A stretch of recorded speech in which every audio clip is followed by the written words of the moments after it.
everyone! Tignan mo naman yung aking mga bulaklak. Ayan, pag summertime talaga, lumalabas or nagbo-bloom sila. Iba-ibang colors, pinagtiyagaan ko talaga yan dati. Ang tagal din na bulaklak, pero nakuha rin sa patience, tsaka alaga. Imagine so hindi naman years, months din. So ngayon na pinagtiyagaan ko, lumabas ng kanyang mga flowers, iba-ibang colors. No, parang tao din, nagbo-bloom siya. Wow. Karamihan naman ng mga plant flowers or flower plant, gusto nila yung sunlight. Kaya nung itong part dito sa garden ko, meron ding hindi masyadong naaarawan. Kaya konti lang yung flowers niya. Pero kahit papaano, nakikita pa rin. Sumisili pa rin sila sa sunlight. Yan, tulad niyan, peace lily. Pero yung yellow na yan, di ko alam ang name. Pero mahilig din siya mamulaklak, masipag. Ito, yan, ang color niyan is pink. Pero wala siya ngayong flower kasi parang muntik na malunod eh. Yan yung white din. Mahilig din siya mamulaklak pero sorry, hindi ko alam ng pangalan.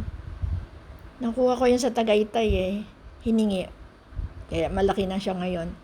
Ito naman hindi pa masyado nag-bloom sa part na yan. Pero mamaya makikita mo, the next day, ang bilis niyang lumaki.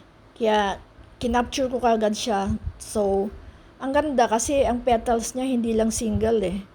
Tapos ito yung white angel. Ang dami niyang bulaklak ko kasi exposed din siya sa sunlight. Tsaka ginawa kong hanging plant siya. At doon sa other side na yun, yun sa inner part, andun yung ibang bugis ko na medyo nagbo-bloom din. Ito, yung dati pa yan yung isa. Ito. May papaya na ligaw, tumubo. Pero hindi ko nalang binunot, baka mabuhay din.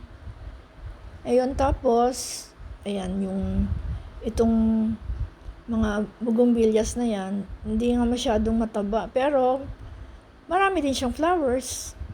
Kasi sa side na yan, meron kasi akong red palm na nagko-cover yung mga, yung mga leaves niya dito sa bougainvilleas na yan. Pero kahit papaano, lumabas din yung kanyang, yung flowers. So, maya-maya, makikita mo rin yung, itong gumamela na following day nag-bloom kaagad siya. 4 petals siya. At saka, ayan makikita mo, color pink. Very bright siya. Sana dumami.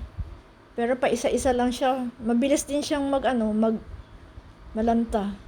Pero kahit papaano 2 days, okay siya. Or 3. Ito naman ang sa labas namin. Sa may maliit na gate.